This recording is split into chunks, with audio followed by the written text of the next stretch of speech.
Hello friends, আসসালামু আলাইকুম। Welcome to back my channel. তো আশা করি তোমরা সবাই ভালো আছো।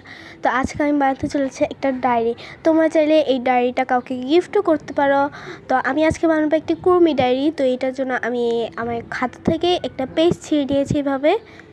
তো তারপর এটাকে আমি যেভাবে ভাঁজ করছি তোমাদেরও কিন্তু সেভাবে ভাঁজ করতে হবে। এর মধ্যে আমার ক্যামেরাটা একটু নড়ে গিয়েছিলো, তোমরা কিছু মনে করো না। তো আমি এইভাবে এই পেজটাকে ভাঁজ করে তারপর চারপাশে কেটে নিয়েছি।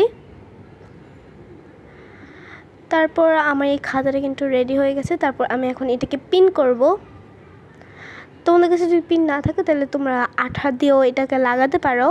তারপর আমি পিন করে এই যে আমার ডায়েরিটা পুরো কমপ্লিট হয়ে গিয়েছে।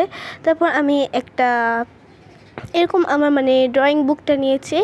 তো তোমাদের কাছে যদি এরকম ড্রয়িং বুক না থাকে তাহলে তোমরা চাইলে এই যে শক্ত কোনো কাগজ এরকম শক্ত কোনো কাগজ টাইপের এরকম কোনো খাতা থেকে এরকম কেটে নিতে পারো। তা আমি ফার্স্টে ওই ডায়েরিটার মাপে এখানে দাগ দিয়ে নিয়েছি। তারপর আমি কলমটা সাজিয়ে এখানে তারপর একটু ডিজাইন করে নিচ্ছি।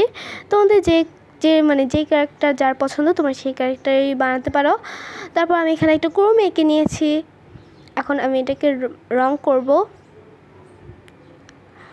তো আমি এখানে পুরো ইয়াটাকে পার্পল কালার করতে চেয়েছিলাম, কিন্তু এমন সময় আমার এই পার্পল কালারের হাইলাইটারটার কালি শেষ হয়ে গেছে।